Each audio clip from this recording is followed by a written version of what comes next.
আপনার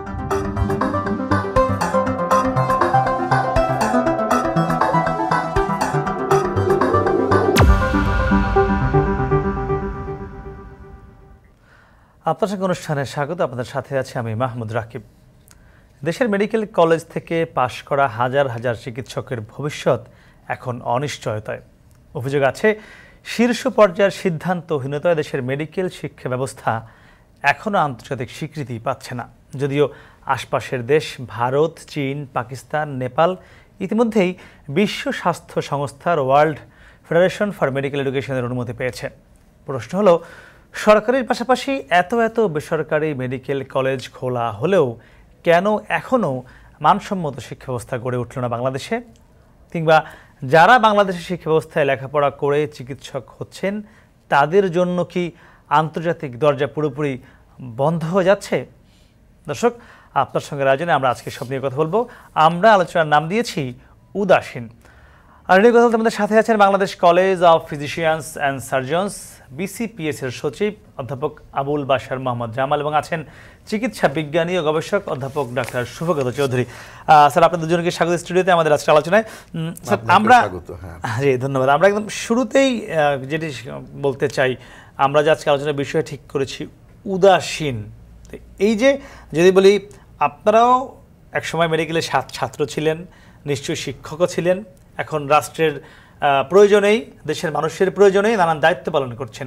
আমরা যে উদাসীনতার কথা বললাম, কার উদাসীনতায় আপনাদের, আমি যদি আপনাদের কথাই বলি, আপনাদের যারা স্টুডেন্ট তারা আপনাদের মধ্যেই পড়ে, এই যে আজকে ঝুঁকির মধ্যে পড়লো, উদাসীনতা কার ছিল? উদাসীনতা আমাদের সবারই ছিল, এবং আজকের যে ঘটনাটা ঘটেছে এটা একটি ধারাবাহিক প্রক্রিয়া। আমার মনে হয় যে এই উদাসীনতাটা আমাদের সঙ্গে বসবাস করছে দীর্ঘদিন ধরে।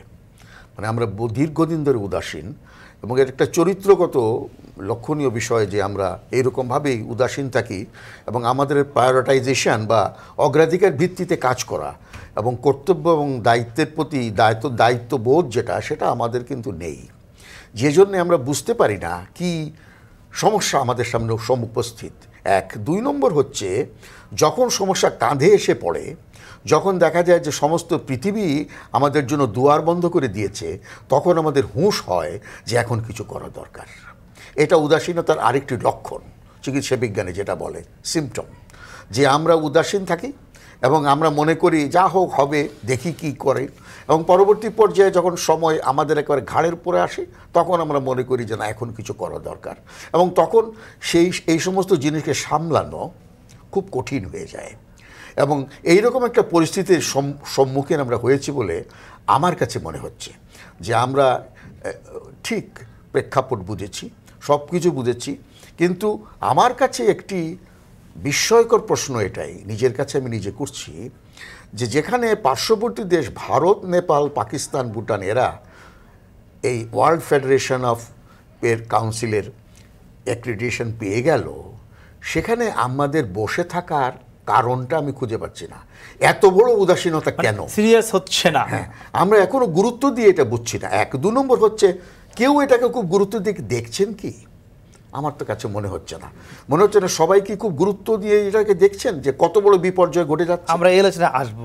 একটু আপনার কাছে আমি জানতে চাইবো, আপনি যে প্রতিষ্ঠানে আছেন, আমি যতদূর জানি যে আপনারা যারা চিকিৎসায় লেখাপড়া করেন, MBBS পাশ করেন, এরপর যে উচ্চ ডিগ্রিগুলো দেওয়া হয় চিকিৎসা শাস্ত্রে, সেগুলো আপনাদের প্রতিষ্ঠান থেকেই দেওয়া হয়। তো তার মানে আপনারা একটি চিকিৎসকের বড় ধাপে রয়েছেন, দায়িত্বে রয়েছেন।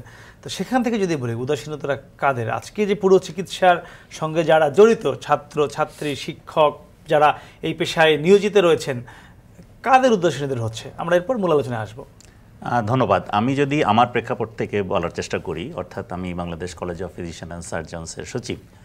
আমাদের কিন্তু ইতিহাস হচ্ছে গত 52 বছরের ইতিহাস, এবং এই 52 বছরে কিন্তু আমরা 8000-এর উপরে আমরা বিশেষজ্ঞ চিকিৎসক তৈরি করেছি। এই ক্ষেত্রে কিন্তু BCPS তার ধারাবাহিকতায় নিয়মিতভাবে কিন্তু তার দায়িত্ব পালন করে যাচ্ছে। এখানে কিন্তু উদাসীনতার খুব একটা সুযোগ নেই বা প্রেক্ষাপটটা ওইভাবে আসেনি।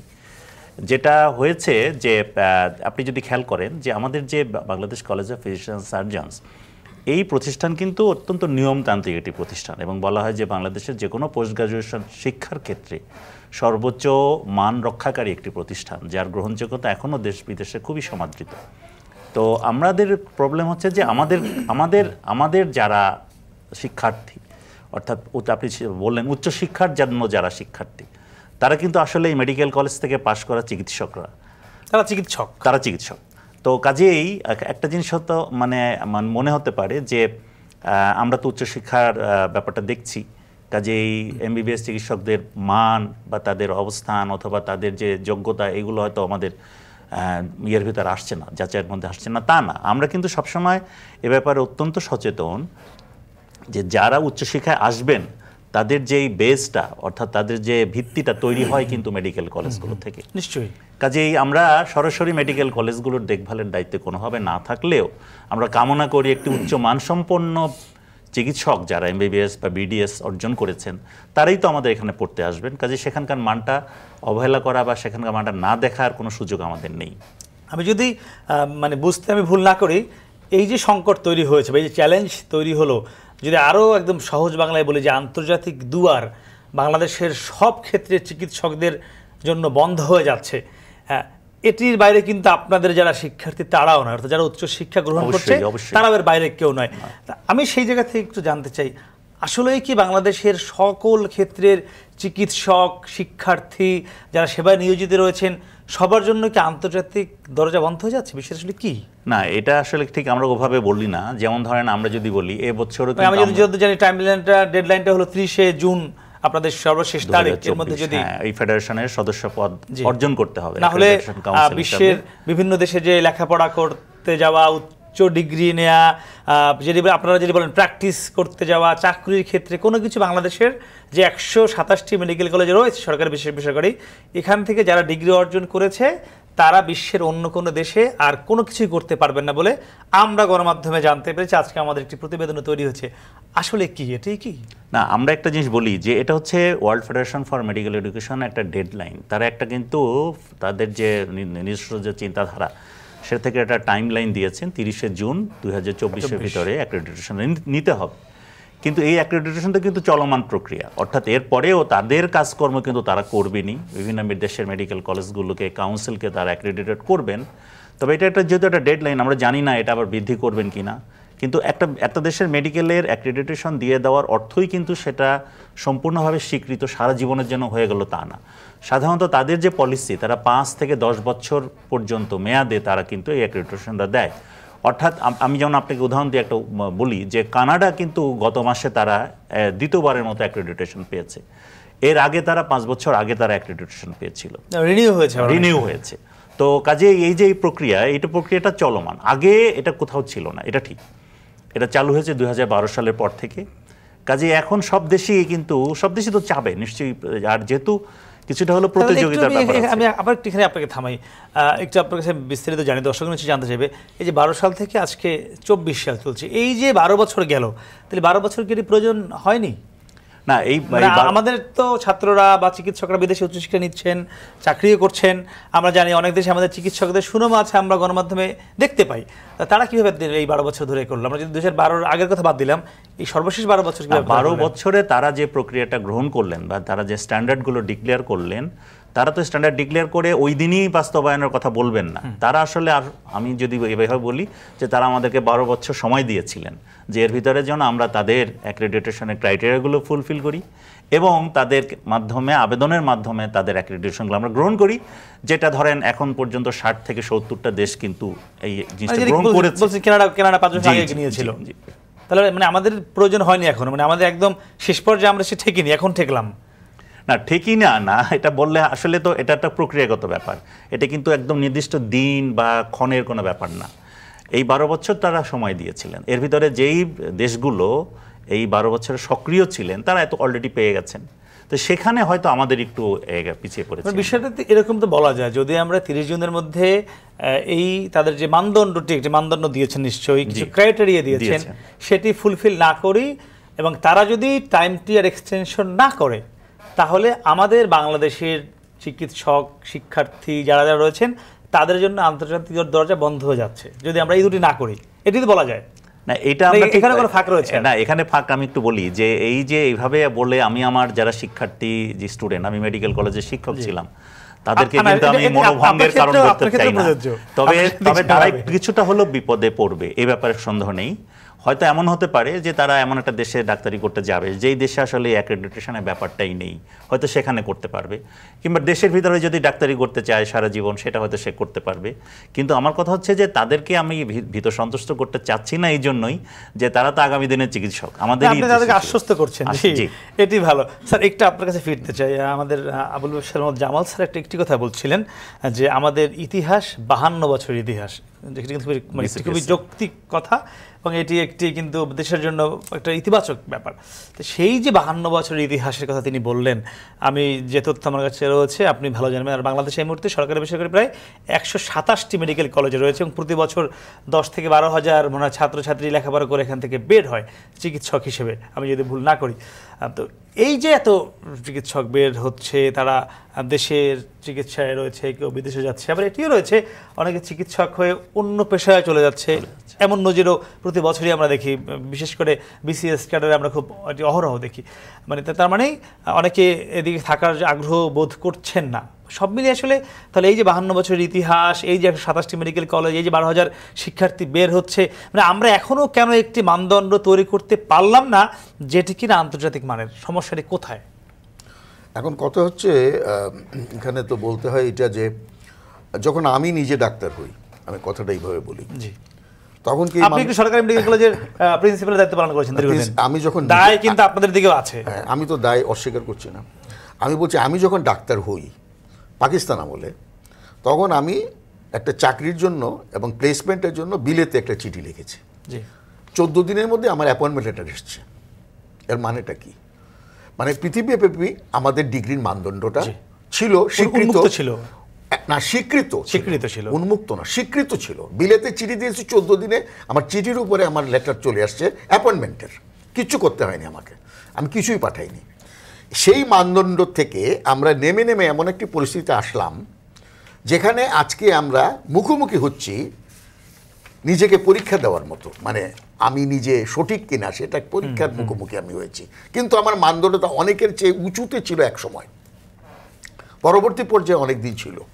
কিন্তু আস্তে আস্তে ঘটনাটা ঘটেছে এরকম, এটার দায় কিন্তু আমি যে নিজে দিচ্ছি না তা না, সবার দায় আছে, ইভেন জনসাধারণের আছে। সেটাও আমি আসছি, কেন সেটা জনসাধারণ বলেনি বা বোঝেননি সেটাও আছে।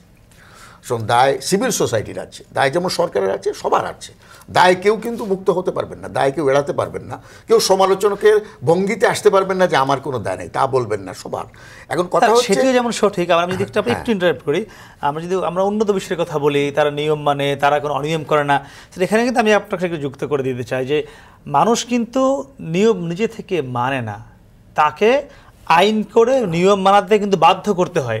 সেটি বিশ্বের যত উন্নত দেশই রয়েছে, ঠিক আছে, ওটা সেটি কিন্তু আমাদের বাধ্য করা হচ্ছে না বা হয়নি বলে আমি মনে করি। আমি তো সেখানে আসছি, সেখানেই তো ফাঁকটা রয়েছে যে আমাদের আপোষকামী মনোভাব, জি, সেটাকে বলে আপোষকামী মনোভাব।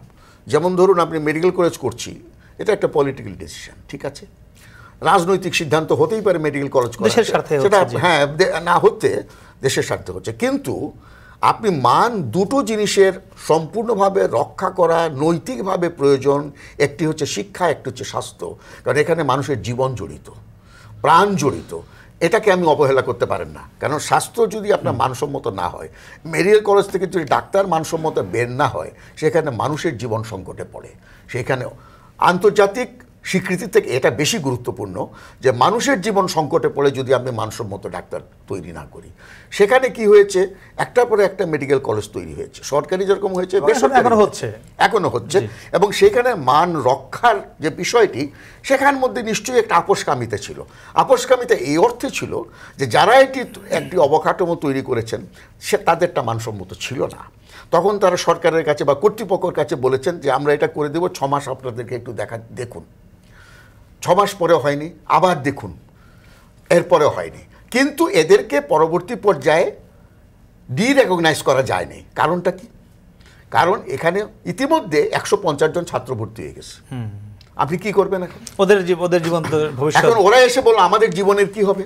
আপনি 150 জন ছাত্রদের কোথায়? এইভাবে যখন আপনি নৈতিকভাবে আপোষকামিতার মধ্যে চলে যান, দুর্নীতির মধ্যে জড়িয়ে পড়েন এবং এরকমভাবে আপনি আপোষ করেন এগুলোর সাথে, তখন কিন্তু মান সংরক্ষণের বিষয়টা এসে পড়ে, তখন ছাত্রদের জীবনের কথা এসে পড়ে।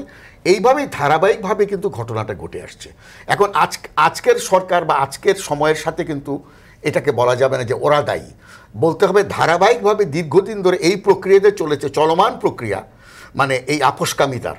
এটা তো আজকের নয়, এটা বহুদিন ধরে এরকমভাবে মেডিকেল কলেজ হতে হতে আজকে 127-এর মধ্যে উঠেছে এবং এটা কিন্তু দীর্ঘদিনের বিষয়। এবং সেই সময়ে কিন্তু এইভাবে আপোষকামি করে মান সংরক্ষণের বিষয়ে কর্তৃপক্ষের উদাসীনতা, যেটা শব্দটা আপনি বললেন, উদাসীনতার কারণে এই ঘটনাগুলো ঘটেছে। আজকে বিপদের মধ্যে পড়েছে কিন্তু সত্যিকারের ছাত্ররা।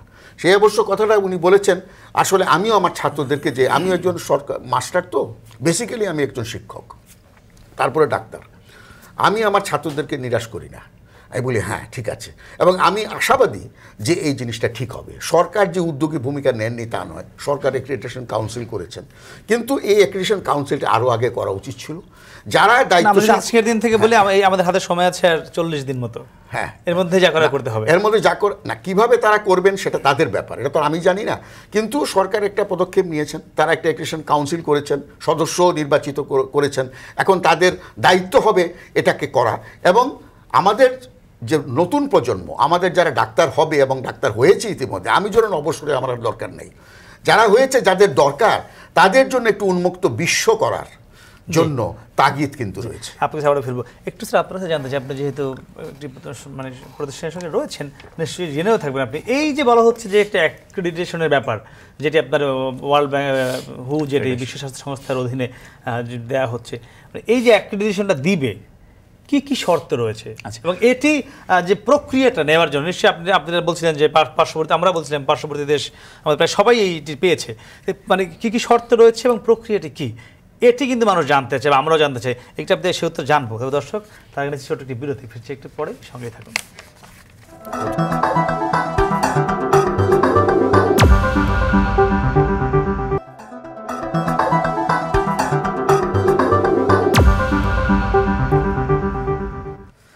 ফিরে এলাম বিরতির পর। কথা বলছিলাম স্বাস্থ্য শিক্ষা ব্যবস্থার উদাসীনতা নিয়ে। স্যার, আপনার কাছে আমরা ছিলাম বিরতির আগে, জানতে চাচ্ছিলাম যে এই যে বলা হচ্ছে যে বিশ্ব স্বাস্থ্য সংস্থার অধীনে যে একটি অ্যাক্রিডিটেশন দেওয়া হবে, একটি সংস্থা দিচ্ছে, বিভিন্ন দেশ সেটি মানদণ্ড দিয়ে দিয়েছে, শর্তগুলো কি কি, প্রক্রিয়াটি কি এটা পাওয়ার জন্য, যেটি আমাদের পার্শ্ববর্তী দেশ ভারত কিংবা আমরা যদ্দূর দেখলাম নেপাল পেয়েছে, পাকিস্তান পেয়েছে, সম্ভবত ভুটানও সম্ভবত পেয়েছে। ভুটানের আসলে কিন্তু মেডিকেল কলেজও নেই, নেপাল পেয়েছে। এই যে আমরা এখনো মানে পেলাম না, কেন আমরা পেলাম না, কি কি শর্ত একটু জানান। ধন্যবাদ। আমি আমার শ্রদ্ধেয় শিক্ষক সৌভাগ্যত স্যারের সাথে একটু ইকো করতে চাচ্ছি। স্যার কিন্তু দুটো কথা বলেছেন, যে আমাদের জীবন ধারণের জন্য প্রতিটি মানুষের স্বাস্থ্য এবং শিক্ষা, এ দুটো কিন্তু সবচেয়ে গুরুত্বপূর্ণ জিনিস। এবং দেখেন, স্বাস্থ্য শিক্ষা দুটো যদি আলাদাভাবে খুব গুরুত্বপূর্ণ হয়, তাহলে স্বাস্থ্য শিক্ষাটা, অর্থাৎ চিকিৎসা শিক্ষাটা, তাহলে কিন্তু এটা অনেক দ্বিগুণ গুরুত্বপূর্ণ। তো আমরা যে কথাগুলো বলছি, আমরা এটা কিন্তু চিকিৎসা শিক্ষার নানা অসঙ্গতি, নানান সীমাবদ্ধতা, এটা নিয়ে কিন্তু বলছি। এবং স্যার মানে সঠিকভাবে বলেছেন, এটা দীর্ঘদিনের উদাসীনতার কিছুটা ছিল। তবে এই যে ক্রাইটেরিয়াগুলো, এই ক্রাইটেরিয়াগুলো কিন্তু নতুন কোনো ক্রাইটেরিয়া না। যেমন স্যার যে পয়েন্টসগুলো বলেছেন, যে অবকাঠামো, শিক্ষক সংকট, তারপর হচ্ছে যে এডুকেশনাল এনভায়রনমেন্ট বলি আমরা, অর্থাৎ এইটা, এবং সবচেয়ে যেটা খুব গুরুত্বপূর্ণ জিনিস, যে সারা পৃথিবীতে কিন্তু এই চিকিৎসা শিক্ষাবিদ বলে একটা বিশেষ কিন্তু চিকিৎসকদের ভিতরে, শিক্ষকদের মধ্যে একটা শ্রেণী তৈরি করা হয়, যারা কিন্তু এই জিনিসগুলো নিয়েই মূলত কাজ করেন। জি জি জি। এবং সব, যেমন আপনি যদি বলেন যে বিজনেস তো সবাই করে, কিন্তু অর্থনীতিবিদ কিন্তু উনি কিন্তু দিক নির্দেশনা দেন, তাই না? তো এরকম অনেকটা আমাদের মেডিকেল সেক্টরেও চিকিৎসা শিক্ষাবিদের প্রয়োজনটা খুব বেশি। এবং সারা পৃথিবীতে আপনি যে দেশগুলোর নাম বললেন, যে তারা পারলো, আমরা কেন পারলাম না, এটার একটা কারণ আমাদের সমসাময়িক পাশাপাশি দেশ। তো এটা একটা কারণ হচ্ছে কিন্তু, যে তারা চিকিৎসা, তাদের দেশের যে উপযুক্ত চিকিৎসা শিক্ষাবিদ, তাদের সঙ্গে বসেছেন, তাদেরকে কাজে লাগিয়েছেন, তাদের যে বিভিন্ন ব্যুৎপত্তি, তাদের যে বিভিন্ন অর্থাৎ এক্সপার্টাইজ, সেটাকে নিয়ে তারা কিন্তু এগিয়েছেন। যেমন আমি একটা উদাহরণ দিই, আমার বন্ধু ছিল মালয়েশিয়ান স্টুডেন্ট আমার মেডিকেল কলেজে। অর্থাৎ আমি বলতে চাচ্ছি, মালয়েশিয়া থেকে তখন মেডিকেল স্টুডেন্ট আমার দেশে পড়তে আসতো, এখন কি হচ্ছে, আমার দেশ থেকে আপনারা জানেন, আপনি একটু খোঁজ নিলে দেখবেন আপনার অনেক পরিচিত মানুষের ছেলে মেয়ে মালয়েশিয়ায় মেডিকেল পড়তে যাচ্ছে। হয়রাজ মালয়েশিয়া থেকে কেউ কিন্তু আমার এখানে মেডিকেল পড়তে আসছে না, তাই না? তো এই যে সময়কালের ব্যবধানে এই যে পরিবর্তনটা, এই পরিবর্তনটা কিভাবে ঘটলো? এই যে আমি যে প্রথম যে কথাটা শুরু করেছিলাম, তারা যতগুলো মেডিকেল বিশ্ববিদ্যালয়, মেডিকেল কলেজ খুলেছেন, প্রত্যেকটা কলেজে তাদের যে চিকিৎসা শিক্ষাবিদ যারা এই কাজে অভিজ্ঞ তাদেরকে কাজে লাগিয়েছেন। যার জন্য কাজে লাগিয়ে কি করেছেন, তারা সঠিক সময়ে সঠিক সিদ্ধান্তগুলো নিয়েছেন। তো এই যে সঠিক সময় সঠিক সিদ্ধান্ত নেওয়াটা, এইটাই কিন্তু একটা গুরুত্বপূর্ণ কাজ, এবং এই গুরুত্বপূর্ণ কাজটা করলেই কিন্তু এটা ওভারকাম করা সম্ভব যে কোনোভাবেই হোক। সেক্ষেত্রে একদম মূল যে ক্রাইটেরিয়া বা মূল শর্তগুলো কি কি? এই যে বলছিলেন অবকাঠামো বলছিলেন, চিকিৎসা শিক্ষাবিদ বলছিলেন, এর বাইরে একদম কি তারা সুনির্দিষ্ট করে নিশ্চয়ই বলে দিয়েছে, সেগুলো কি কি আছে আপনারা সেটি? যেমন আমি যদি বলি, একটা যেমন খুব গুরুত্ব দেওয়া হয় শিক্ষার্থী নির্বাচন, এই ব্যাপারটাতে কিন্তু আমরা এগিয়ে গিয়েছি। আগে যেমন যে কোনো মেডিকেল কলেজ কিন্তু তার পছন্দ মতো স্টুডেন্ট ভর্তি করতে পারতেন, সেখানে কিন্তু যোগ্যতার একটা সমমান সমপর্যায়ে এটা কিন্তু হতো না। কাজেই কিছুদিন ধরে আপনারা জানেন একটা সেন্ট্রাল একটা সিস্টেমে মেডিকেল অ্যাডমিশন হচ্ছে, একসঙ্গে মেরিটের মধ্য দিয়ে কিন্তু স্টুডেন্টগুলোকে বিতরণ করা হচ্ছে। তাহলে এটা একটা অর্জন, এবং এটা একটা ক্রাইটেরিয়াও ছিল। একই সাথে যদি আমরা এই যে শিক্ষক সংকট যেটা বললাম, এক্ষেত্রে আমি এই বিষয়ে একটু বলি। আপনার পরীক্ষা দিল আমরা ধরলাম 1500 শিক্ষার্থী, সেক্ষেত্রে কি বিষয়টি এরকম যে 15 থেকে মানে সরকারি বেসরকারি সব মিলিয়ে 1500 নেওয়া হচ্ছে কোনো না কোনোভাবে, নাকি ছেকে 1200 বা 1000 নেওয়া হচ্ছে? আমাদের তো ধরেন প্রতি বছর এখন যে পরিমাণ আমাদের ছেলেমেয়েরা এইচএসসি পাস করছে বা ইংলিশ মিডিয়াম থেকে বের হয়ে আসছে, এদের সংখ্যা কিন্তু মানে মেরিটোরিয়াস, এদের সংখ্যা কিন্তু অনেক। আমাদের মেডিকেল কলেজে কিন্তু অন অ্যান অ্যাভারেজ গত কয়েক বছর যাবত প্রায় 1.5 লক্ষ স্টুডেন্ট ভর্তির জন্য আবেদন করেন, কিন্তু আমরা নিতে পারি তো 10,000 11,000 বা এবার যেটা হতো না আগে, সেটা হচ্ছে যে পেছনের সিরিয়ালে একজন হয়তো ভর্তি হয়ে যেত, তাহলে মেধাবী একজন ডেপ্রাইভড হতো। এখন কিন্তু এই প্রক্রিয়াটা বন্ধ হয়েছে। কিভাবে বন্ধ হয়েছে? এখন সেন্ট্রালি সিলেক্ট করা হয় স্কোরটা, অর্থাৎ কম মেধাবী একজন মানে অধিকতর মেধাবীকে টপকে যেতে পারছে না। এই জায়গায় এমন কি কোনো শর্ত শিথিল থাকে কিনা যে ডোনেশন দেওয়ার মাধ্যমে বেসরকারি মেডিকেল? এটা এখন অন্তত সুযোগ নাই, এ ব্যাপারে আমি আপনাকে নিশ্চয়তা দিতে পারি যে এখন এই সুযোগটা খুব কম। একই সঙ্গে তাহলে আরেকটা কি আসে, শিক্ষার্থী যখন ব্যাপারটা আসলো, তাহলে শিক্ষকের একটা হচ্ছে যে সংখ্যাগত সংকট তো আছেই, সেই সংখ্যাগত সংকট পূরণ করলেও গুণগত মান উন্নয়নের জন্য যে একটা ধারাবাহিক একটা কার্যক্রম চালানো, যেটাকে আমরা বলি ফ্যাকাল্টি ডেভেলপমেন্ট, এই যে ফ্যাকাল্টি ডেভেলপমেন্টের কাজটা কিন্তু মানে আমাদের আরও তীব্রভাবে করতে হবে, আরও গুরুত্ব দিয়ে করতে হবে। কারণ যেই শিক্ষকরা পড়াবেন তারা যদি মানসম্পন্ন না হন, তারা যদি আধুনিক ধ্যান ধারণা কি করে পড়াতে হয়, কি করে পরীক্ষা নিতে হয়, কি করে গড়ে তুলতে হয় চিকিৎসক হিসাবে, সেগুলো যদি না থাকে, এর সাথে যেটা স্যার আরও কয়েকটা কথা বলেছেন কিন্তু দেখেন, যে একটা হচ্ছে যে আমরা যেমন অবকাঠামোর কথা বলেছি, স্যার বলেছেন ক্লাসরুমের ধরেন ম্যাটেরিয়ালস, শিক্ষা উপকরণ, এটাও কিন্তু ইম্পর্টেন্ট। আমরা কিন্তু স্কুল কলেজের শিক্ষার ক্ষেত্রে উপকরণের উদাহরণটা নিয়ে আসি, তাহলে মেডিকেল শিক্ষার মতো একটা স্পেশালাইজ শিক্ষায় উপকরণের ভূমিকাটা তো অনেক বেশি, এবং যেহেতু পুরো একটি প্র্যাকটিক্যাল শিক্ষার ব্যাপার রয়েছে, মানুষের অঙ্গ প্রত্যঙ্গ কাটাকাটি কিভাবে কি, প্লাস কিন্তু ওই যে world federation for medical education একটা জিনিসে খুব গুরুত্ব দিচ্ছেন যে যে কারিকুলামে পড়াশোনা করবে সেই কারিকুলামটা কতটা যুগোপযোগী, কতটা মানসম্পন্ন, সেটি কত শর্ত অবশ্যই আছে। একটু জানতে চাই, তিনি যে কথাগুলো বললেন, শর্ত কথাগুলো আমরা যদি ধরে নেই যে এই যে সংস্থাটি বিশ্ব স্বাস্থ্য সংস্থার অধীনে, তারা যদি এর সময় না বাড়ায়, এই 40 দিন সময় আছে, এই ক্রাইটেরিয়াগুলো ফুলফিল করা সম্ভব যেগুলো তিনি বললেন, আপনি বললেন? এই সময়ের মধ্যে ক্রাইটেরিয়াগুলো ফুলফিল করাটা খুব ডিফিকাল্ট হবে, মানে কঠিন। 127টা মেডিকেল কলেজ, কেউ যদি এটা করে ফেলেন তো আমি এটা বলবো একটা আশ্চর্য ঘটনা ঘটবে আর কি, মিরাকল বলবো এটাকে। এটা সম্ভব না, কারণ আপনি 127টা মেডিকেল কলেজের শিক্ষকগুলো হঠাৎ করে তো ম্যানুফ্যাকচার করতে পারবেন না, এত উপযুক্ত শিক্ষক, আর এত শিক্ষার মান উঠাতেও পারবেন না, এত উপকরণ আপনি দিতেও পারবেন না। সুতরাং এগুলো সম্ভব না। এটা একটি চলমান প্রক্রিয়া হিসাবে দেখে হয়তো কিছু কিছু মেডিকেল কলেজের ক্ষেত্রে যেগুলো অ্যাক্রিডিটেশন পাওয়ার যোগ্য সেগুলোকে নির্বাচন করার একটি পদ্ধতি হতে পারে, যে কিছু কিছু মেডিকেল কলেজ যেগুলো এগুলো ফুলফিল করে ক্রাইটেরিয়া, সেই মেডিকেল কলেজগুলোকে প্রথম দিকে ধাপে নিয়ে পরবর্তী পর্যায়ে ধাপে ধাপে অন্য মেডিকেল কলেজগুলোকে করা যেতে পারে। কিন্তু আমি যে কথাটা বলছি প্রথমে, যেটা বলেছি, সেটা কি সম্ভব কিনা যে আমরা 127টার মধ্যে যেটা আপনার বিশ্ব স্বাস্থ্য সংস্থা যারা বললো যে আমরা 50টা মেডিকেল কলেজকে এই অ্যাক্রিডিটেশন দিলাম, বাকি 77টাকে দিলাম না, এটা কি সম্ভব? এটা কথা হচ্ছে দিলে তো দেবে দেশকে নাকি? আমি একটা বলি, এখন অ্যাক্রিডিটেশন প্রক্রিয়া এটা একটা কিন্তু কিছুটা আছে প্রশাসনিক ব্যাপার, সমঝোতার ব্যাপার, কথাবার্তার ব্যাপার, এবং হাউ ইউ প্রেজেন্ট ইট, কিভাবে এটা উপস্থাপন করবেন সেগুলোর ব্যাপার আছে। সেই জন্য সরকার কিন্তু লবিং তদবিরের ব্যাপার রয়েছে, সরকার কিন্তু একটা কাউন্সিল তৈরি করেছেন, এবং এই কাউন্সিল কিন্তু সরকারের পক্ষে তাদের সঙ্গে একটা লবি করতে হবে। এখানে কিন্তু লবিস্টের ব্যাপার আছে, কারণ আপনি আপনার কাছে কিন্তু যে জিনিসগুলো উপকরণ আছে তার দিয়ে আপনি জোর করে বলতে পারেন না আমি অ্যাক্রিডিটেশন উপযোগী, কারণ তারা সেটা মনে করে না বলেই আপনাকে দেয় নাই। যদি তারা মনে করতো তাহলে দিত। এর মানে আপনার দুর্বলতা রয়েছে, সেই দুর্বলতাকে ঢেকে এবং আপনি কিভাবে এটাকে উপস্থাপন করবেন সেটা তাদের ব্যাপার। অ্যাক্রিডিটেশন কাউন্সিল এটাকে উপযোগীভাবে উপস্থাপন করে তাদের কাছ থেকে আদায় করতে হবে জিনিসটা। এখন এটা আদায়ের প্রশ্ন হয়ে গেছে। তবে আমি একটা জিনিস বলি, গুড গভর্নেন্স বা সুশাসন এটার যদি অভাব থাকে সেখানে প্রথম থেকেই মান সংরক্ষণের বিষয়টাকে অগ্রাধিকার দেওয়া উচিত ছিল।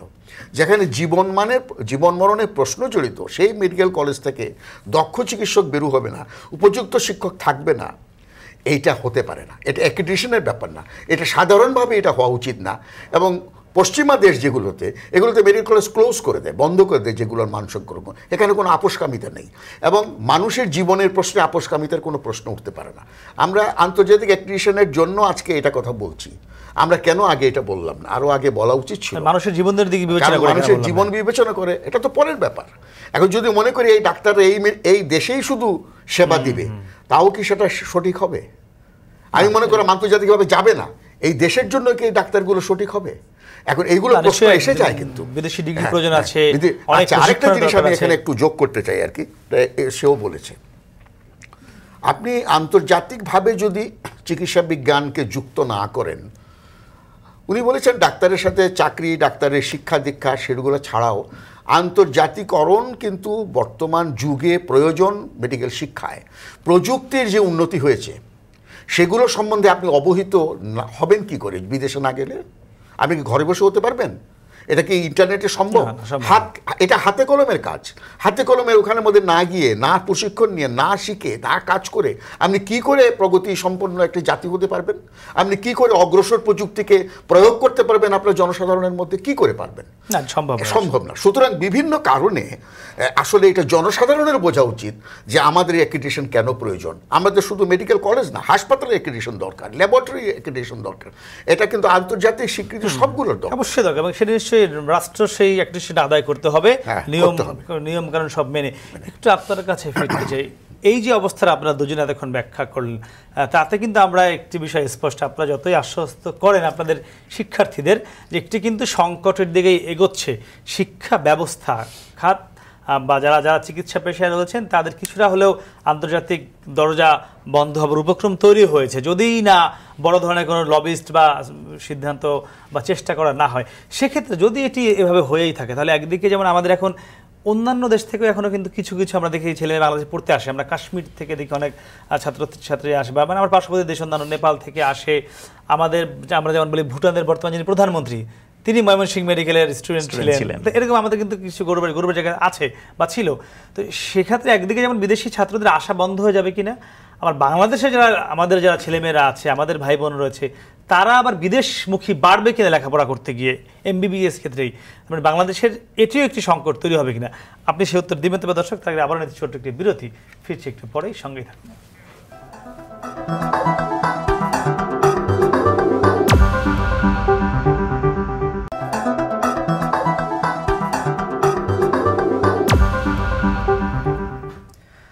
ফিরলাম বিরতির পর, কথা বলছিলাম শিক্ষা ব্যবস্থার যে স্বাস্থ্য শিক্ষা ব্যবস্থার উদাসীনতা নিয়ে।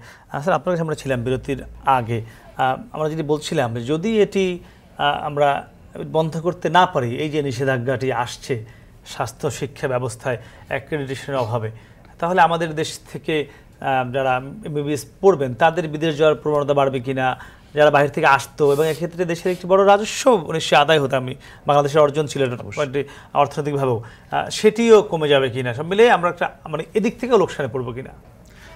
এখানে একটা কথা বলে রাখি, স্যার একটু বলছিলেন তার সাথে যোগ করি যে মেডিকেল সায়েন্স কিন্তু একটা ইন্টারন্যাশনাল সায়েন্স, গ্লোবাল সায়েন্স। আমি যদি বলি কোনো একটা জীবাণুর এগেনস্টে যে অ্যান্টিবায়োটিকটা বাংলাদেশের ডাক্তার ব্যবহার করেন, সেই একই অ্যান্টিবায়োটিক কিন্তু সারা পৃথিবীর সব ডাক্তারই ব্যবহার করেন। তার মানে আমার শিক্ষাটাও কিন্তু ওই পর্যায়ে নিতে হবে। আমি কিন্তু আলাদাভাবে বাংলাদেশের ডাক্তার তৈরি করার জন্য আলাদা শিক্ষা দিতে পারবো না, সেটা সম্ভব না। কাজেই এটা একটা গ্লোবাল সায়েন্স বলে, এবং গ্লোবাল সায়েন্সের একটা সুবিধাও যেমন আছে, একটা অসুবিধাও আছে। সুবিধার দিকটা হচ্ছে এইটা যে আমি পরীক্ষিত কিছু মেথড, পরীক্ষিত কিছু নীতিমালা, পরীক্ষিত কিছু মানে গাইডলাইন, সেটা ফলো করলেই কিন্তু আমার কাজটা হয়ে যাচ্ছে। আর অসুবিধার দিকটা হচ্ছে এটাই যে আমি কিন্তু সেটা ফলো করতে বাধ্য হচ্ছি, তার বাইরে যেতে পারছি না। কাজে এই যে শিক্ষার মান, আমরা অ্যাক্রেডিটেশন কাউন্সিল নিয়ে কথাটা কেন আসছে, যে অন্যান্য দেশকে তারা এই ক্রাইটেরিয়াতে অ্যাক্রেডিটেড করছে, তাহলে আপনি যদি একটা স্টুডেন্টের প্রেক্ষাপটে বলেন, একটা গার্জিয়ানের প্রেক্ষাপটে বলেন, তাহলে সে কিন্তু তখন ওইটাই তার মাথায় সবচেয়ে বড় কাজ করবে, যে তার ছেলে যে মেডিকেল কলেজে পড়বে বা সে স্টুডেন্ট হিসাবে যেখানে ভর্তি হবে, সেটা যদি অ্যাক্রেডিটেড না হয়, সে কিন্তু প্রথমেই কিন্তু একটু হতাশ হবে। কাজে সে কেন আসবে পড়তে, প্রশ্নটা কিন্তু এইভাবে চলে আসে। এবং আপনি যেটা বলছেন, আমাদের এমনিতেই কিন্তু বাঙালি অনেক ছেলে মেয়ে ইদানিং লেখাপড়ার উদ্দেশ্যে, শুধু মেডিকেলে না, লেখাপড়ার উদ্দেশ্যে বিভিন্ন জায়গায় দেশে বাইরে যাচ্ছেন প্রচুর, এবং সেটাও কিন্তু অন্য পেশাও চলে যাচ্ছে। সব স্পেশালিটিতে ব্যারিস্টারি পড়তে যাচ্ছে বাইরে, তাই না, কম্পিউটার ইঞ্জিনিয়ার সহ অনেক কিছু পড়তে যাচ্ছেন। এখন মেডিকেল সায়েন্সে গ্রাজুয়েশন লেভেলে, এখন একদম দেখা যাচ্ছে ছোটবেলা থেকে যাচ্ছে, এই মানে এসএসসির আগেই চলে যাচ্ছে, এমনও এখন ঘটছে। কিন্তু আমাদের ক্ষেত্রে এটা হচ্ছে মানে কষ্টটার কারণ একটা আছে, সেটা হলো যে যত বিদেশি স্টুডেন্ট বাংলাদেশে পড়াশোনা করতে আসতো এতদিন পর্যন্ত, তাদের ভিতরে নাম্বার 1 টপমোস্ট কিন্তু মেডিকেল সায়েন্স ছিল। তো এর ভিতর দিয়ে কিন্তু আমরা একটা দাবিও করতে পারতাম যে দেখো আমাদের মেডিকেল সায়েন্সের স্ট্যান্ডার্ড কিন্তু অনেক ভালো, তা নাহলে ওরা কেন আসে। তা আপনি যখন কমে যাবে, আপনি একটা রাজস্বের কথা বললেন, রাজস্ব তো কমবেই, গ্রহণযোগ্যতাও নিশ্চয়ই ওইরকমভাবে প্রশ্নের সম্মুখীন হবে। এর সাথে সাথে আমাদের বাংলাদেশের যে স্টুডেন্টরা, তারা যখন দেখছে যে বাইরে থেকে তার মেডিকেল কলেজে কেউ পড়তে আসছে না, তখন তো তার মধ্যেও একটা খটকা লাগবে যে আমার মান নিশ্চয়ই তাহলে কমে গেছে, অথবা আমার মান কেউ স্বীকার করছে না। খেয়াল করেন, এই সমস্যাগুলো কিন্তু এককভাবে কোনো সমস্যা, চারদিক থেকে ঘিরে ফেলবে। কাজেই এই সবগুলো প্রবলেমের কিন্তু এই জন্য কিন্তু আমরা ওই যে বললাম যে আমরা কিন্তু অ্যাক্রেডিটেশন কাউন্সিলের নিতে বাধ্য, অ্যাক্রেডিটেশন সনদ নিতে বাধ্য। কারণ বাধ্য কেন, আপনি তো আপনার ছেলে মেয়েদেরকে ধরে রাখতে পারছেন না, আর বাইরের ছেলে মেয়েও তো আপনাকে তখন আর মানসম্পন্ন মনে করছে না। তো এই যে স্যার যে এতক্ষণ যে কথাগুলো বললেন মানের কথাটা, তাহলে মানের কথার একটা মানদণ্ড তো এই কাউন্সিলের অ্যাক্রেডিটেশন, তাই না? কাজেই এটা কেন জরুরি, কেন স্যার বলছেন, কেন স্যার কিছুটা উদাসীনতার কথা বারবার বলছেন, কালক্ষেপণের কথা বলছেন, আসলে কিন্তু মূল কারণটা কিন্তু ওখানে নিহিত। তার মানে এখানে কি বিষয়টি অ্যাক্রেডিটেশন দেওয়ার বিষয়ে তারা একজন ছাত্র বা চিকিৎসককে যতটুকু তারা মানদণ্ড হিসেবে নিচ্ছেন, তার চেয়ে কি প্রতিষ্ঠানটার সামগ্রিক যে ব্যবস্থাপনা, অবকাঠামোগত ব্যাপার, তাদের সক্ষমতা, সেটা বেশি গুরুত্ব দেওয়া হচ্ছে? এখন ধরেন 12,000 ছেলেমেয়েরা লেখাপড়া করে প্রতি বছর, তাহলে 5 বছরে 60,000 ছেলে মেয়ে। তো এর একটা বাইরের একটা আন্তর্জাতিক সংস্থা তো এতগুলো ছেলে মেয়েকে পর্যবেক্ষণ করার তাদের কোনো উপায় নেই। তো তারা করবে কি, তারা করবে ওই মেডিকেল কলেজগুলো, প্রতিষ্ঠানগুলোই তারা সারপ্রাইজ ভিজিট করে। যেমন আমি একটা উদাহরণ দিই, তো সারপ্রাইজ ভিজিটে তো আপনি কোনো কিছু লুকিয়ে রাখতে পারবেন না, তাই না? স্পষ্ট হয়ে যাবে আপনার যদি কোনো সীমাবদ্ধ থাকে, না থাকে সেটাই আমরা কামনা করি। ভিজিট কি বাইরে থেকে করতে আসে? বাইরে থেকে ওয়ার্ল্ড ফেডারেশন তারা একটা টিম পাঠায়, এটাই নিয়ম। এবং আমরা যতদূর জেনেছি আশেপাশে যে দেশগুলো যারা অ্যাক্রেডিটেশন পেয়েছে, তাদের মিনিমাম 18 মাস থেকে শুরু করে তাদের প্রায় প্রত্যেকটা কান্ট্রিরই 2 বছর, পাকিস্তানে কিন্তু আরও বেশি দিন সময় লেগেছে। তো এই যে সময়টা, এটা তো বসে থেকে নিশ্চয়ই সময়টা ক্ষেপণ করেনি। তার মানে হচ্ছে এই প্রক্রিয়াগুলোর অনেকগুলো স্টেপ আছে, ধাপ আছে, সেই ধাপগুলো পূরণ করতে হয়। তারা কিছু শর্ত দেন, সেই শর্তগুলো পূরণ করতে হয়। তারা কোথায় কোথায় ডেফিসিয়েন্সি আছে সেটা ধরিয়ে দেন, সেটার জন্য একটা টাইম দেন, আগামী 6 মাস এটা করেন। তার মানে এখন আমাদের চিকিৎসকরা প্রশিক্ষণ দিতে যাচ্ছেন, বিভিন্ন সভা সেমিনারে যায়, এটিও কি বন্ধ হয়ে যাবে? না, এটা একটা জিনিস বলি যে আসলে মানে যেমন আমি স্যার যে বললেন, স্যার 14 দিন বোধহয় বলছিলেন যে 14 দিনের মাথায় চিঠি পেয়েছেন, ওখানে পড়তে চলে গেছেন।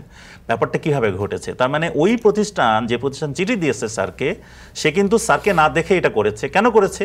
তখন পর্যন্ত সে বাংলাদেশের চিকিৎসা শিক্ষার মানটা গ্রহণযোগ্য বলেই চিঠি দিয়েছে। আমি নিজে কিন্তু রয়্যাল কলেজ অফ এডিনবারা থেকে FRCS করেছি, ওখানে যে পরীক্ষা দিয়েছি। তো কাজেই আমি তো কোনো প্রবলেম ফেস করিনি। আমি অ্যাপ্লাই করেছি, ফিস জমা দিয়েছি, পরীক্ষা দিয়েছি, পাস করে চলে এসেছি। খেয়াল করেন ব্যাপারগুলো। এখন এই ব্যাপারগুলো পারবে কি পারবে না, তার চেয়ে বড় প্রশ্ন হচ্ছে যে কেউ যদি বার দিয়ে দেয়, কেউ যদি আমাকে বলে দেয় যে তুমি তো অ্যাক্রেডিটেড কান্ট্রির মেম্বার না, তুমি পরীক্ষা দিতে পারবা না, তখন আমার জবাবটা কি হবে? তখন আমার কষ্টটা আমি কোথায় রাখবো? বুঝতে পারছেন? এখন কে দেবে, কে আমাকে বাধা দেবে, কোথায় আমাকে কনফারেন্সে যেতে দেবে কি দেবে না, ট্রেনিং প্রোগ্রাম যেতে দেবে কি দেবে না, চাকরি করতে দেবে কি দেবে না, এইগুলো পরিস্থিতি তৈরি হলে বোঝা যাবে। স্যার একটু জানতে চাই, এই যে একটি মানে পরিস্থিতি তৈরি হয়েছে বা একদম চূড়ান্ত পর্যায়ে যাচ্ছে একটা পরিস্থিতির দিকে, এখান থেকে উত্তরণ করতে আপনারা দুজনে বলছিলেন যে একটি কাউন্সিল করা হয়েছে। আমরা আজকে আমাদের প্রতিবেদনে দেখলাম যে শিক্ষামন্ত্রী বলেছেন যে একটি কাউন্সিল করা হচ্ছে, স্বাস্থ্যমন্ত্রী দুঃখিত তিনি বলেছেন একটি কাউন্সিল করা হয়েছে। যদিও তিনি এটি ভালো দিক যে তিনি একদম প্র্যাকটিসিং চিকিৎসক এই স্বাস্থ্য বিভাগের এবং খুবই সাউন্ড তিনি, নিশ্চয়ই আমরা প্রত্যাশা করবো তিনি নিশ্চয়ই এটি বিষয়ে দেখছেন ভালোভাবে। তারপরে আপনার কি মনে হয় মানে যে উদ্যোগ নেওয়া হয়েছে এটি কি সঠিক বলে করছেন, বা এখন যে উদ্যোগ নেওয়ার বিষয় যে তড়িৎ গতিতে হওয়ার কথা সেটি কি হচ্ছে? একটা কথা এখানে মন্তব্য করতে চাই, সেটা হচ্ছে যে উদ্যোগটা নেওয়া হয়েছে দেরিতে, তবে আসার কথা এই যে নেওয়া হয়েছে, যদি আদৌ না নেওয়া হতো তার থেকে ভালো যে নেওয়া হয়েছে। এক, 2 নম্বর হচ্ছে যে সরকার উদ্যোগী হয়েছেন, এটা একটি ভালো দিক। সরকার অ্যাক্রিডিটেশন কাউন্সিল তৈরি করেছেন, সেটা একটা ভালো দিক। তবে সরকার তো যেমন মাননীয় প্রধানমন্ত্রী, ওনাকে তো বোঝাবার জন্য একটা সিস্টেম আছে, উনি তো নিজে সব কিছু দেখতে পারবেন না। ওনার বোঝানোর সিস্টেমটা ওনাকে কেন বোঝালো না এতদিন ধরে যে এটা খুব দ্রুত করা উচিত, দ্রুত এই কাউন্সিলটা ফর্ম করা উচিত, নইলে এই ছাত্রদের ভবিষ্যৎ, মেডিকেল ডাক্তারদের ভবিষ্যৎ নষ্ট হবে, এটা বোঝানো উচিত ছিল। এক, তবে এটা দেরিতে হয়েছে। এখন দেরিতে হওয়ার পরে ব্যাপারটা হচ্ছে অ্যাক্রিডিটেশন কাউন্সিল যেটা গঠন করা হয়েছে মাননীয় প্রধানমন্ত্রীর নির্দেশেই তো করা হয়েছে, মুখ্য সচিব যেটা ঘোষণা করেছেন। তো এইটার হয় দায় এবং দায়িত্ব পড়ে যে এই সময়ের মধ্যে মোটামুটিভাবে অ্যাক্রিডিটেশনের জন্য উপযোগী একটি বিষয় উপস্থাপন করা। আমি কি বোঝাতে পেরেছি? অ্যাক্রিডিটেশনের জন্য উপযোগী একটি বিষয় উপস্থাপন করি। আচ্ছা, অ্যাক্রিডিটেশন শুধু মেডিকেল কলেজের হয় না, অ্যাক্রিডিটেশন হসপিটালের হয়, যেটা আমরা করি নাই। এটার আসতে পারে কিছুদিন পরে। হেলথ ল্যাবের অ্যাক্রিডিটেশন লাগে, কিন্তু আমাদের দেশে একটাও হেলথ ল্যাব অ্যাক্রিডিটেশন নাই।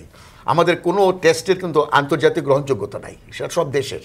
এগুলো আসতে পারে এক সময়, এগুলো কিন্তু আবার টেস্ট করতে হচ্ছে যে কোনো চিকিৎসা, এগুলো কিন্তু আবার সামনে আসবে, তখন বন্ধ করে দিতে পারে হাসপাতাল, বন্ধ করে দিতে পারে ল্যাবস, এগুলো কিন্তু আসতে পারে। এখন মেডিকেল কলেজ ধরেছে আর কি, আমি সেই জন্য আগের থেকে বলে যাচ্ছি যে এইগুলোর দিকেও সরকারের নির্দেশ দেওয়া উচিত। অ্যাক্রিডিটেশন অফ দ্য হসপিটালস কেউ করেছে, কোনো হাসপাতাল ইন্টারন্যাশনাল অ্যাক্রিডিটেশন নিয়েছে, হেলথ ল্যাব নিয়েছে কিনা জানি না, 2-1টা নিতে পারে, কিন্তু মেডিকেল কলেজ তো নেয় নেই।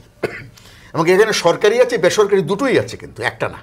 সুতরাং সবগুলো তাদের নিয়ম হচ্ছে তারা অ্যাক্রিডিটেশনের আগে একবার পর্যবেক্ষণ করার জন্য পর্যবেক্ষক দল পাঠায়। তারা উপযোগী যে প্রস্তাব, সেই প্রস্তাব উপস্থাপন করার পরে একটা সমঝোতা হবে, কথাবার্তা হবে, নেগোসিয়েশন হবে, কি কি করতে পারবে, কি কি করেছে সেগুলো তারা নিজেরা দেখবে। তারপরে হয়তো একটা সাময়িক দিতে পারে, আমার যেটা ধারণা। সাময়িক দিলে এটা কতদিন পর্যন্ত চলবে, সেটা এক্সটেনশন হতে পারে। এই ধরনের একটি ব্যবস্থাপনা, উপযোগী ব্যবস্থাপনা করাটা কিন্তু কাউন্সিলের দায়িত্ব হবে। এবং সরকার নিয়োগ করে এখন লবি লাগবে। এই ক্ষেত্রে একটু জানতে চাই, মানে এই যখন একটা লেজে গোবরের অবস্থা, সেখানে আমরা এখনো দেখি নতুন নতুন মেডিকেল কলেজ একদিকে খোলা হচ্ছে, একদিকে বন্ধ করা হচ্ছে, তাহলে এই বিষয়ে মানে কেমন? আচ্ছা, এইটা একটু দুর্ভাগ্য। এইরকম একটা ঘটনার মুখোমুখি হওয়ার পর যদি নতুন মেডিকেল কলেজ হয় এবং আবার না, এটা একটা দুর্ভাগ্য। আমি দুর্ভাগ্য ছাড়া এটাকে বলবো না।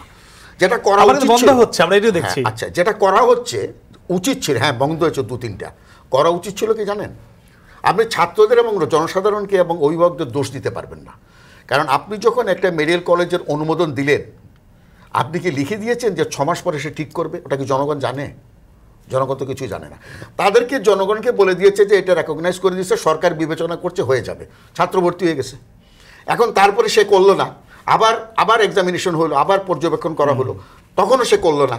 তারপর আরও 6 মাস গেল, ছাত্ররা বলতেছে তো হচ্ছে, চলছে, এতে মধ্যে ছাত্র হয়ে গেল এখানের মধ্যে 500। এগুলো কি করবেন? তখন হাল ছেড়ে দেয় সবাই। স্যার, ওই যে আমরা যেটি বলছিলাম যে এখন মানে আমাদের দেশে অনেক বাস্তবতা রয়েছে, আমাদের দেশের জনগণ বেশি, আমাদের অর্থনৈতিক সংকট রয়েছে, আমরা যারা রয়েছে তারা নিয়ম মানতে পছন্দ করি না, ভাঙতেই বেশি পছন্দ করি। তো সব মিলিয়ে এই যে একটা পরিস্থিতি তৈরি হলো, পুরো আমাদের যে স্বাস্থ্য খাত বড় একটি খাত, এখানে অনেক ছাত্র ছাত্রী, শিক্ষক, প্র্যাকটিসিং যারা ডক্টর রয়েছেন, আর আমরা যারা সেবা গ্রহী মানে যারা প্রার্থী, রোগী, তারা তো আছেই, সব মিলিয়ে একটি বড় জায়গা, বড় একটি সেক্টর। তো এই পরিস্থিতিটা সামাল দেওয়ার জন্য এখন আসলে কি করা উচিত স্বাস্থ্য খাত বা রাষ্ট্র? আমি দুজনের কাছে সেহেতু জানাবো, তো দর্শক তার কাছে আমরা ছোট্ট একটি বিরতি, ফিরছি একটু পরে, সঙ্গেই থাকুন।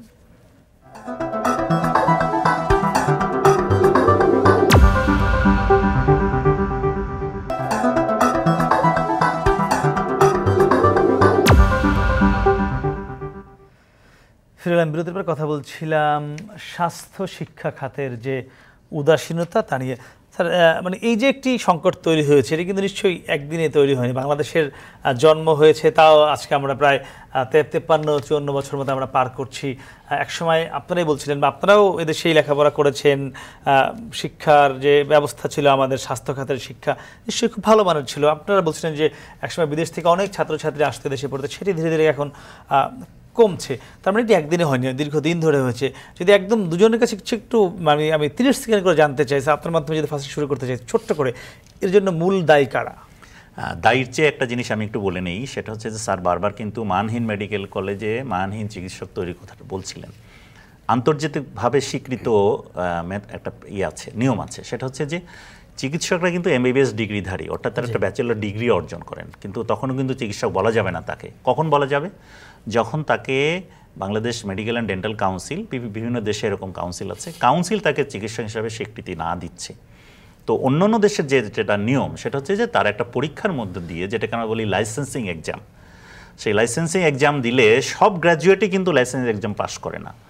তাহলে যারা পাশ করে তারা চিকিৎসা কাজে মানে ন্যস্ত হন, আর যারা পাশ করেন তারা পেশা পরিবর্তন করেন। তো আমরা কিন্তু এখনও সেটা চালু করতে পারিনি। এখানে একটু বলে রাখা ভালো যে এই যে মানদণ্ডের অনেকগুলো ক্রাইটেরিয়া আপনি বারবার জানতে চাচ্ছিলেন, তার ভিতরে এটাও কিন্তু আসবে একটা, যে আমাদের দেশের লাইসেন্সিং এক্সামটা আমরা অ্যাপ্রোপ্রিয়েটলি করি কিনা। আমরা কি এখনো বাংলাদেশি যারা স্টুডেন্ট তাদের জন্য করি না, বিদেশ থেকে যারা পাশ করে বাংলাদেশে ডাক্তারি করতে চায় তাদের ক্ষেত্রে করি। কাজে এটা একটা কিন্তু চ্যালেঞ্জ থাকে বলা যায়। হ্যাঁ, অবশ্যই এটা কিন্তু চ্যালেঞ্জ একটা। তো এখন দেখেন যে আমাদের ছেলেমেয়েরা, আপনি যেটা বারবার বলছিলেন, আমাদের ছেলেমেয়েরা এখন বাইরে পড়তে যদি যায়, তাহলে তারা তো এমনিতেই তারা পরীক্ষা দিয়ে কিন্তু লাইসেন্স এক্সাম পাস করেন, তাহলে তাদের ক্ষেত্রে কিন্তু আর নতুন নিয়ম কানুন নতুন কিছু প্রযোজ্য হচ্ছে না। কিন্তু আমাদের ছেলেমেয়েরা যদি এখন আমরা বলি যে তোমাদের আগামী বছর থেকে সবাইকে লাইসেন্সিং এক্সাম পরীক্ষা দিতে হবে, তাহলে দেখেন দুটো সমস্যা। একটা হচ্ছে লাইসেন্সিং এক্সামের জন্য তারা প্রস্তুত না, আর একটা হচ্ছে লাইসেন্স এক্সাম না দিলে পারে কিন্তু অ্যাক্রেডিটেশন কাউন্সিলের ক্রাইটেরিয়া ফুলফিল হচ্ছে না। তাহলে আমরা একটা উভয় সংকট। আবার কিন্তু আপনি আরেকটা কথা বলছিলেন যে আমাদের কিছু মেডিকেল কলেজ একদিকে বন্ধ হয়ে যাচ্ছে, ছাত্র পাচ্ছে না, আরেকদিকে খুলছে, নতুন করে খোলা হচ্ছে। কিন্তু এই প্রক্রিয়াটা কিন্তু সব কলেজের জন্য না, এটা কাদের জন্য? যারা ওই যে স্যার বারবার বলছেন সময় নিচ্ছেন, কিন্তু ওই সময়ের মধ্যে তারা নিজেদেরকে ওই যোগ্যতা সম্পন্ন করে গড়ে তুলছেন না, তাদের জন্য। আমি আপনার আবার ফিরবো স্যার, একদম ছোট্ট করে আমি জানতে চাই 30 সেকেন্ডের পয়েন্ট আকারে, কারা দায়ী আজকের এই সংকটের জন্য? একদিনে হয়নি এটি। আমি তো বললাম ধারাবাহিকভাবে সবাই যায়, তারা কর্তৃপক্ষ, শিক্ষক, সবাই, এবং এমনকি জনগণও, তারা প্রশ্ন করা উচিত ছিল যে কেন মানহীন হবে। কারণ চিকিৎসা বিজ্ঞান কেন মানহীন হবে, এই প্রশ্নটা কেউ কি তুলছেন না। তো এখন প্রশ্ন হয়েছে, যখন আমরা লক্ষ্য করছি আন্তর্জাতিক মানদণ্ডে মানহীন বলা হচ্ছে, এর আগে পর্যন্ত আমরা কোথায় ছিলাম? এতদিন পর্যন্ত তাহলে কি তৈরি করেছি? আরেকটি প্রশ্ন, এতদিন আমি যখন ডাক্তারি পাশ করি তখন তো আমি মানসম্পন্ন ছিলাম আন্তর্জাতিকভাবে, এখন সেই মানহীনতার কারণ কি? স্যার, আপনার কাছে আমি জানতে চাই, আপনি সরকারের দায়িত্বে ছিলেন বলবো আমি, যেহেতু সরকারি মেডিকেলের আপনি প্রিন্সিপাল ছিলেন, আপনারও কি সেই দায়? আমার দায় তো আপনি তখন নক করেননি কেন? তখন আমি নক করেছি। এরকমভাবে বলা যাবে না যে ব্যক্তিগতভাবে নক যদি বলা যায় করেছি, অনেকেই করেছে, আমার মতো অনেকেই করেছে, কিন্তু তাতেই কি শেষ হয়েছে? ব্যক্তিগতভাবে নক করলে কি সব কিছু হয় এই দেশে?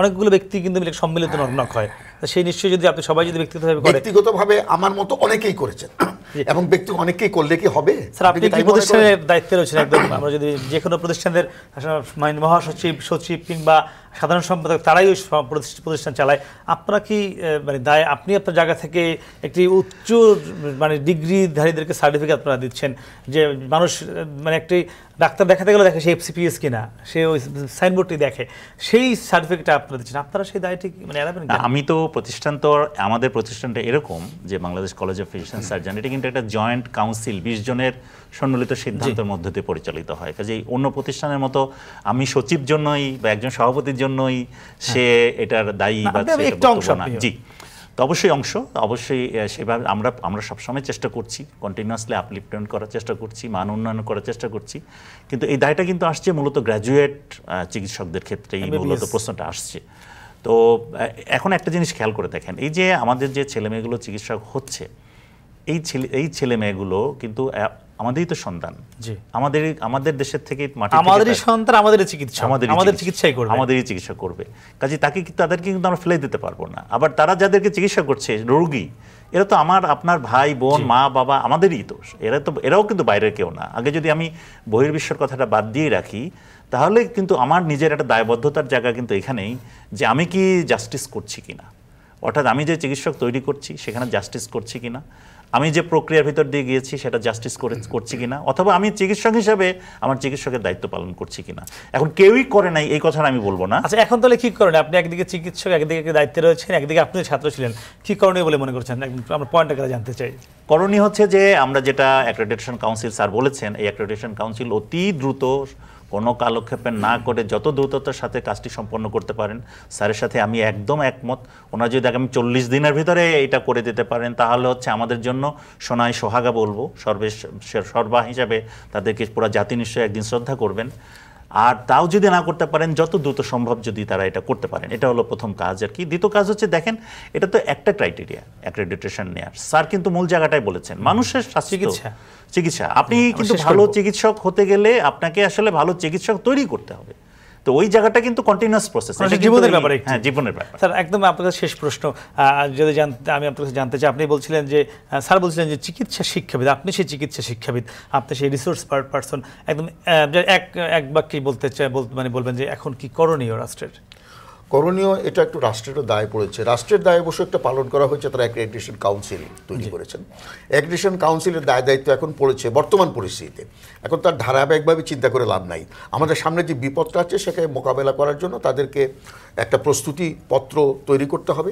ওয়ার্ল্ড মেডিকেল ফেডারেশনের কাছে তাদের যোগাযোগ করতে হবে। তারা নিশ্চয়ই সেটা করেছেন, আমি তো আর জানি না, নিশ্চয়ই তারা করার কথা করেছেন, এবং করে একটা সমঝোতা করা, যাতে আমাদের সাময়িকভাবে হলেও আমাদের ছাত্রদের দরজা যাতে বন্ধ না হয়। এই যে কথাটা আপনি ঠিক বলেছেন, আমাদের যে আগামী দিনের চিকিৎসক বা বর্তমান চিকিৎসক যারা বাইরে যাবে, পড়াশুনো করবে, এমআরসিপি এফআরসিএসও করবে, এফসিপিএসও করবে, সবই করবে, শিক্ষা নিবে, প্রশিক্ষণ নিবে, তাদের দরজা যেন বন্ধ না হয়, সেটা আমি স্বনির্বন্ধ অনুরোধ করব যে এই দায়িত্বটা নিয়ে যেন তাদের দরজাটা বন্ধ না হয়। আপনাকে অসংখ্য ধন্যবাদ স্যার, আপনাকে অসংখ্য ধন্যবাদ। দর্শক, আমরা আমাদের দুজন অতিথির কাছ থেকে শুনছিলাম আমাদের যারা চিকিৎসা সেবায় রয়েছেন, ছাত্র ছাত্রী কিংবা শিক্ষক যারাই রয়েছেন, সকলের জন্য একটা আন্তর্জাতিক যে দরজা সেটি বন্ধ হবার একটি শঙ্কা তৈরি হয়েছে। তো নিশ্চয়ই আমাদের যারা রাষ্ট্র রয়েছে, স্বাস্থ্য মন্ত্রণালয় রয়েছে কিংবা ডিজি হেলথ রয়েছে, সকলে মিলে যে কাউন্সিল করা হচ্ছে, তারা সকলে মিলে এই যে দরজা বন্ধের কথা বলা হচ্ছে সেটি বন্ধ হবে না বলেই তারা সেভাবে কাজ করছেন বলে আমরা প্রত্যাশা করব। আমাদের চিকিৎসার ক্ষেত্রে যারা রয়েছেন তাদের সকলের এই দরজা যাতে খোলা থাকে, আমাদের উচ্চশিক্ষা যাতে বন্ধ না হয়, চিকিৎসা বন্ধ না হয়, সেই প্রত্যাশা আজকের মতো শেষ করছি আপনার সঙ্গে। এখন টেলিভিশন ওয়েবসাইটে দেখতে ভিজিট করুন www.ekhon.tv। এছাড়া এখন টেলিভিশন ফেসবুকে দেখতে ভিজিট করুন facebook.com/tv.ekhon, এবং এখন টেলিভিশন ইউটিউবে দেখতে ভিজিট করুন youtube.com/c/ekhon tv। শুভরাত্রি।